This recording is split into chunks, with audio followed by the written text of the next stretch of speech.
C'est un peu un pétrole numérique que je pense qu'il est intéressant, je l'ai dur de mon côté. C'est un pari qui peut être apprécié par certains.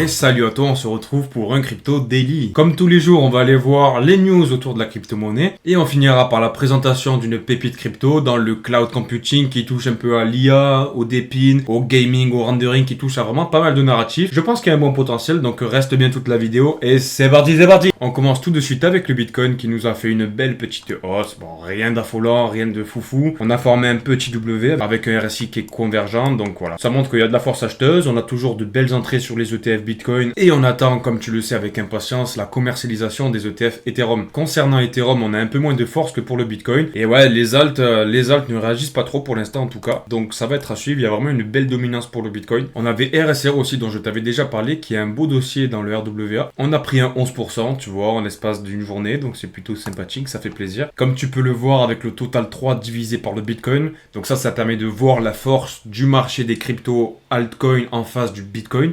Donc plus la courbe va descendre et plus le Bitcoin aura de la force face aux altcoins. Et dans le sens inverse, plus la courbe va monter et plus les altcoins auront de la force face au Bitcoin. Et comme tu peux le voir, on est dans une phase descendante pour l'instant. Voilà, ça bouge pas trop. Là actuellement, on est sur un petit support, donc il y a moyen que ça rebondisse. Il y a moyen que dans les jours qui viennent, on ait une petite force acheteuse sur les alts. Donc ça va être à suivre en tout cas. Je pense que c'est sympa que je te montre des choses comme ça de temps en temps. Dis-moi en tout cas si les choses te plaisent ou te plaisent pas, comme ça je pourrais m'adapter. En termes de volume pour Bitcoin, on a 19 milliards de dollars, donc rien de foufou encore une fois. Je pense que pour repartir en tendance haussière, il nous faudrait au moins un volume de 30 milliards. Pour le planning des annonces économiques, qu'est-ce qu'on a cette semaine? On a mercredi l'IPC annuel des États-Unis qu'il va falloir suivre de près.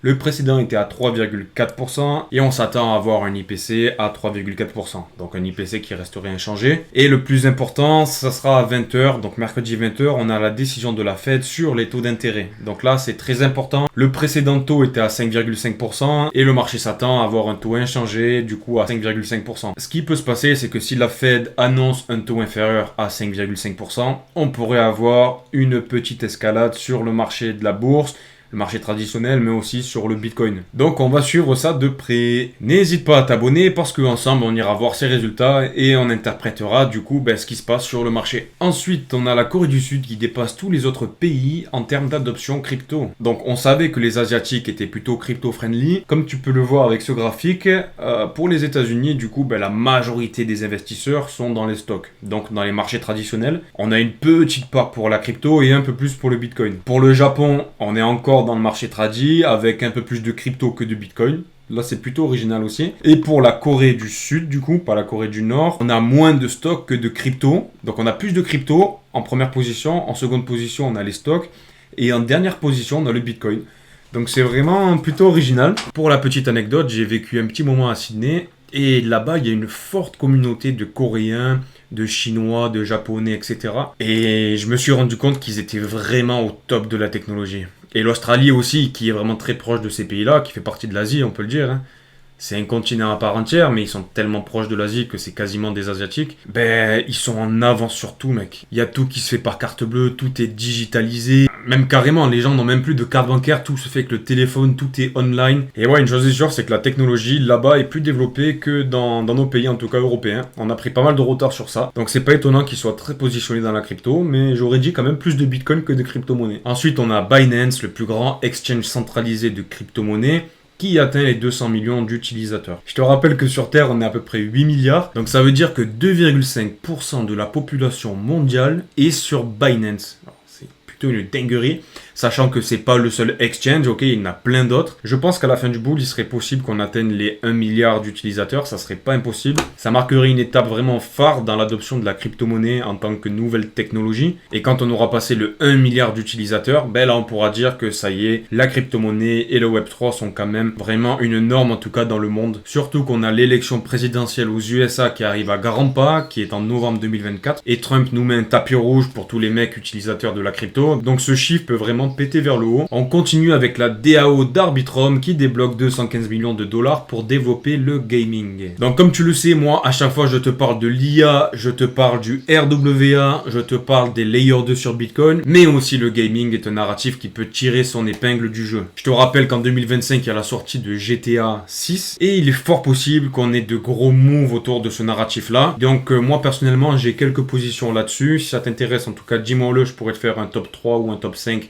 des meilleurs cryptos dans le gaming. Donc ça risque de catalyser ce narratif là en tout cas et on va suivre ça de près. Et concernant la crypto pépite du jour, je te présente Golem du coup qui est situé dans le narratif d'Epine, IA, rendering. Donc une nouvelle crypto que je te présente qui est dans le cloud computing. Golem c'est une plateforme de calcul décentralisée qui permet aux utilisateurs de louer leur puissance de calcul inutilisée. Je t'ai présenté plusieurs projets de la sorte comme RLC, Render, Akash Network. Et pour le petit rappel, du coup, les demandeurs peuvent accéder à cette puissance pour effectuer des tâches intensives telles que le rendu graphique, la recherche scientifique, entraîner des modèles d'intelligence artificielle et plus encore. Le tout est généré de manière décentralisée parce que je te le rappelle qu'il y a pas mal de projets dits décentralisés qui sont un peu hypocrites parce qu'ils utilisent des serveurs qui sont centralisés comme AWS ou Google. Les projets liés au cloud computing qui viennent mettre à disposition les puissances de calcul inutilisées sur des marketplaces répondent à un vrai problème qui est d'une part la pénurie de cartes graphiques dans ce monde où on en a de moins en moins et on en a de plus en plus besoin, et d'autre part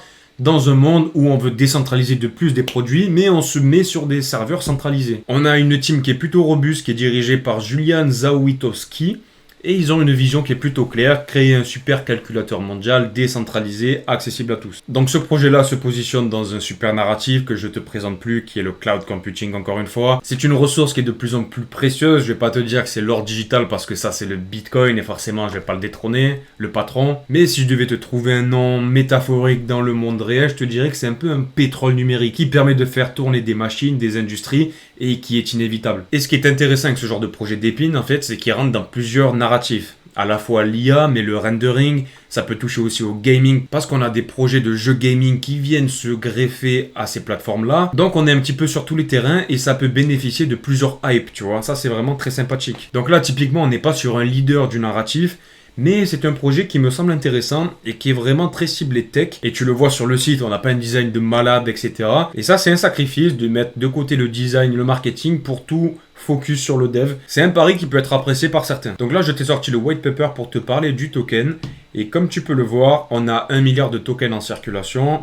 Donc 82% ont été réservés du coup aux participants du crowdfunding. On a une team qui a pris 6% de la supply et on a Golem Factory, du coup l'entreprise qui s'est réservé 12% de la supply. Mais la bonne nouvelle c'est que tout est en circulation. Si c'est pas beau mon petit cochon ça. À côté de ça, un truc que j'aimerais te montrer qui me semble intéressant, c'est que c'est un projet qui est open source, donc tu peux voir le code, tu peux même le copier-coller si tu veux pour te recréer le même site. On peut voir leur activité et voir du coup à quel rythme ils participent à développer cette plateforme. Et typiquement ils sont toujours en développement, en optimisation de la plateforme. Comme tu peux le voir, il y a 1 heure, il y a des personnes qui ont participé, qui ont contribué à développer la plateforme. Il y a 3 heures. C'est un projet qui est plutôt actif, donc ça c'est vraiment sympathique et ça nous donne une vision sur le fait que ce projet-là est toujours actif. Contrairement à RLC que je t'avais présenté, qui lui était plutôt au ralenti en termes de développement de la plateforme. Le fait qu'un projet soit au ralenti sur le développement informatique ne veut pas dire que le projet est mauvais. Mais ça te donne quand même une idée sur l'avancement du projet et sur la vision qu'ils ont de l'amélioration de la plateforme. Comme tu peux le voir sur leur Twitter, ils ont 170 000 abonnés. En revanche, le marketing, c'est pas leur fort. Tu t'en rendras vite compte, dans la communication, dans la gestion de la communauté, etc. On sent bien que c'est pas leur priorité.